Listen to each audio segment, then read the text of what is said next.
Welcome to the Masters Sessions podcast. This is the first, and before I introduce the guest that I'm sitting down with, I just want to, just get into a little bit of a small rant to introduce what the Masters Session podcast is, what we are trying to achieve with this. But essentially, we are bringing this back because it has been an idea here at Masters Studios for a long time to create a sort of like a space where an artist, where, the industry people are all part of a community. And, we get to share stories, the behind the scenes, behind the business. A lot of you guys just see the music, you just hear the music, you just see the cool videos, the flashy girls, whatever it is. But you need to know the people behind, you need to know the stories, you need to know the inspiration that is behind all these things. So that's why we're bringing the Masters Sessions podcast back. We had started it some time back, but, backtracked a bit. But we're bringing it back this time so that we can really highlight the key areas in the industry. So my name is Davin. I'm your host for this podcast. And today in studio, I have a very special guest with me. Please welcome Banjo. I got a Banjo here. Nice to meet you, Nice David. to meet you. So Banjo, let's just kick this right off. You're the first, person to, grace this small stage of ours. Thank you. Just tell us a bit, about yourself. Like, where you born? Where did you go to school? Just a little bit of history. Okay. Agaba real names. Agaba Collins. Born in Entebbe, village called Liamotundwe. That's where all the action happened. For the better part of my life anyway. Then moved to Mbara. Spent another decade of my life there. Then What were you doing in Imbara? Like, is just school and maybe parents staying there at the time? My parents were staying at my grandfather's house. When my grandfather passed away, he left his house to my dad. So that's how we got to move to Mbara, and that's where we stayed. Yeah. Which school did you attend in Imbara? In Mbara, Mbara Junior. Okay. Went to Mbara Junior. It's a very powerful school over there. Yeah. It's doing okay. Then went to also Kafunjo Primary. Okay. That's where. So when I came to Mbara, registration was done. So all these schools had registered, and there's another school now in the village. In the village, yeah, I know school in the this village. tactic. So we used that to register. Then that's where I sat for my exams. But I was studying from Mbara Junior for a while. Yeah. Okay. So that's interesting. Now I want to ask you this question usually is on my mind a lot, especially when you talk to like musicians. Yeah. When was it the first time that you felt like, like I could do me? I'll tell you, like, when we were kids and the visitors come home, yeah? There's this song from Tanzania, Mr. Nice. This guy had this, Fagiria, what? That was my jam, yeah? When the visitors come, I put on that jam, dance for them, and they would pay me like 200 shillings, 500 shillings, 1K. Yo, when you go to school after like a Sunday, people have come home, you're the big man, So for you, what was that part of your life that maybe like when something happened and you're like, I think I got this. I think this is my thing. Oh, it started in P7. Couple of friends.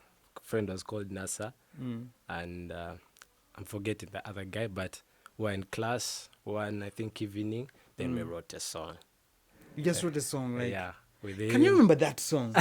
I don't. Can you remember that song? Well, like I don't. I remember the guys who participated in the songwriting and the promotion of the song in school. Because you guys did promotion.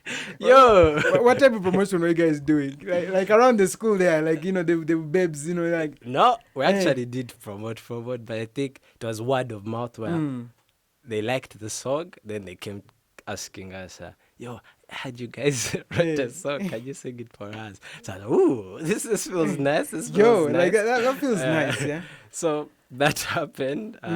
So now you transition to like secondary school. Secondary school, nothing. I'm not You involved. like because you didn't do talent shows.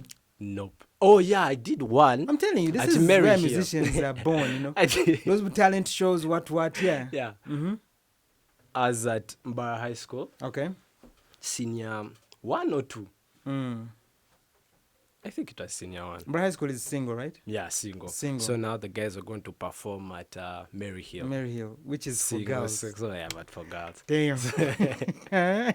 So me and my friend Marvin, Mm. I don't know, came up with the idea, but rehearsals were going on, and we liked watching guys. Were you guys doing performing like and break dancing or you're just no, singing? we mimed. Like Oh, we miming. Yeah. Which songs did you sing at Mary Hill? No, we didn't sing songs. We sang a song. This Chipmunk and Chris Brown. That's Oh, a song shit. there. What is the name of that song? I'm forgetting. Chipmunk and Chris Brown. But I know that was the Yeah. time when that was So- fire. Uh-huh. So we went You to jump on perform stage. That, jumped on stage. Uh-huh. Was shy. I kept looking down. You guys instead, look up. But wow. Yeah. So did that. Then, girls came around. Yes, autographs. Yo, you guys are getting autographs. And this is around like senior 1, senior 2. Senior right? 1, yeah. That's senior 1. So that happened. Okay, so now, this is really interesting. Yeah. When you go back from that and you go back to school, I mean, this is a single-sex school.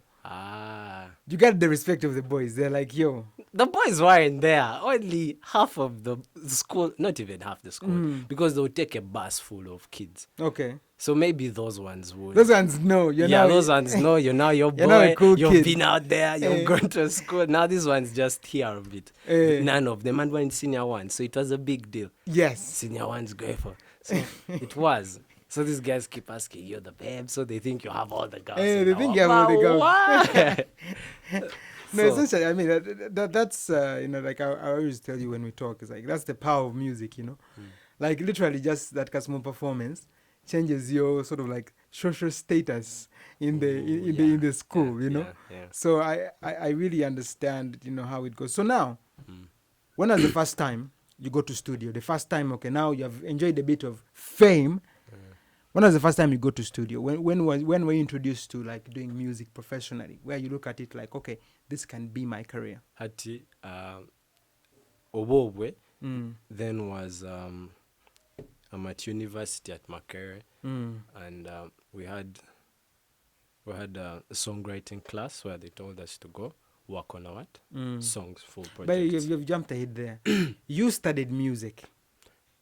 Like yeah, you I've had chose some. and I wanted us to explore. I know you have told me this story before. I wanted us to explore this a bit. Yeah.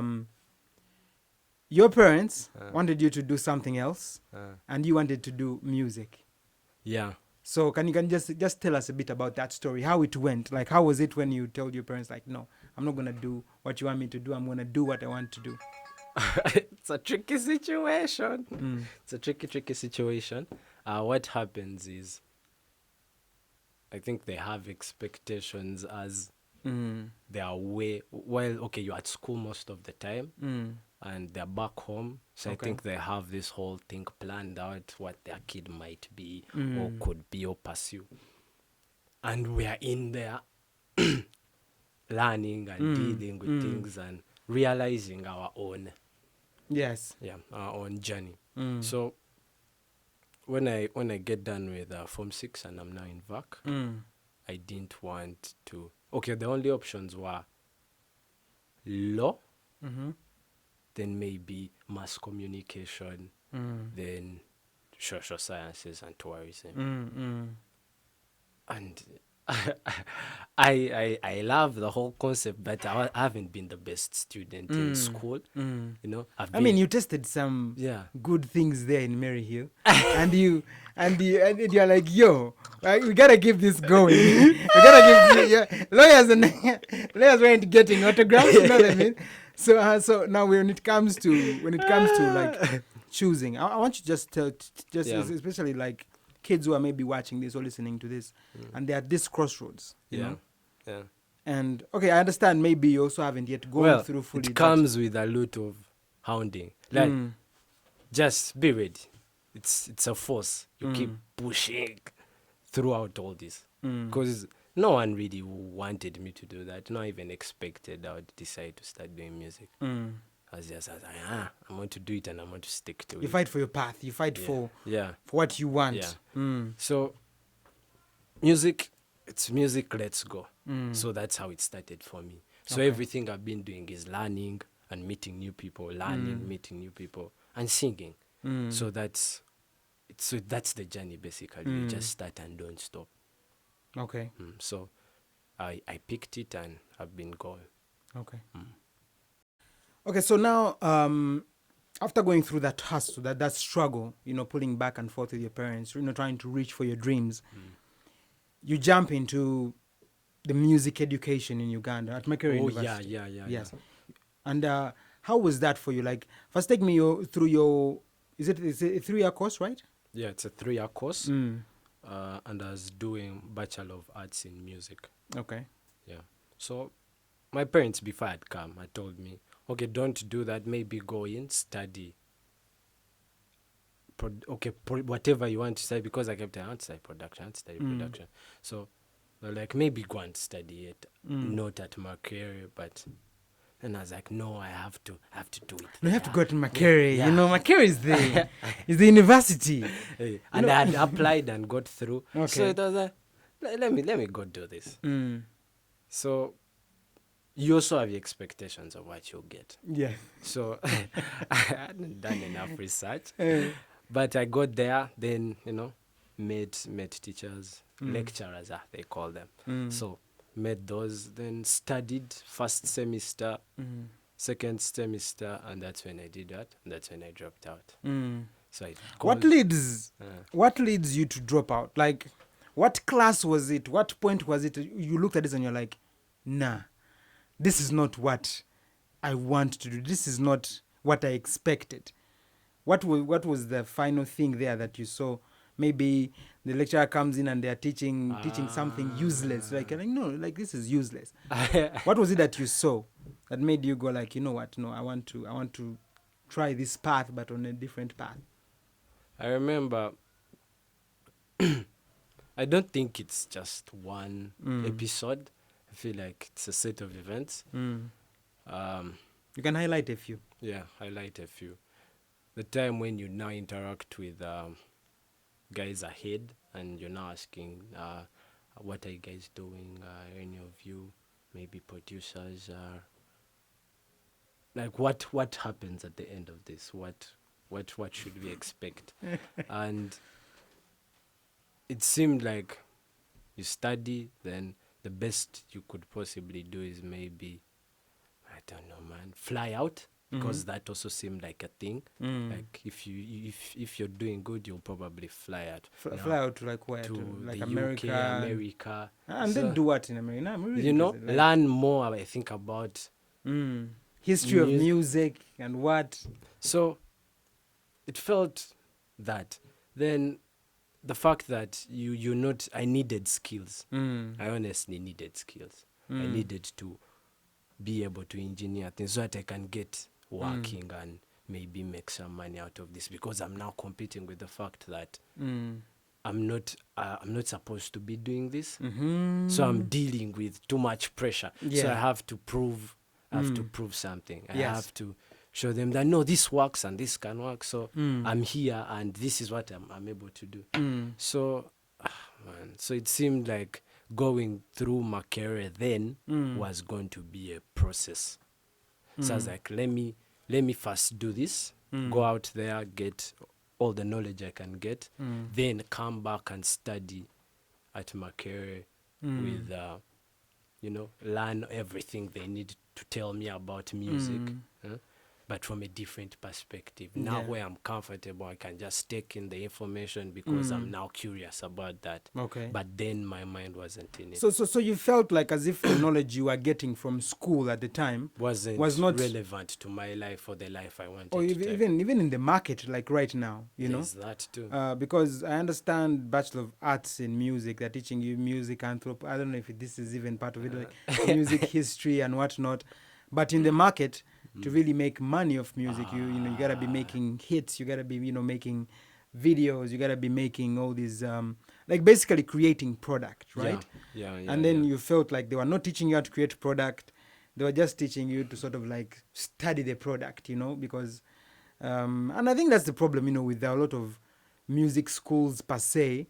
At least if they mixed, if we had the studio at Makerere and it was active, because we're not all going to be the best inside there learning this, but I'm probably going to do a lot of crazy things in studio. You get? So if there was a balance, if there was equipment at school, it would totally be, I would want to stay. As I learn this, I can also get to learn this so that when I come out, You're I'm whole, this. you know? Yeah. So that you're a whole person. So I was like, I'll make it some other way. So So you that's leave what school? happened. Yeah. You left school. Was it scary?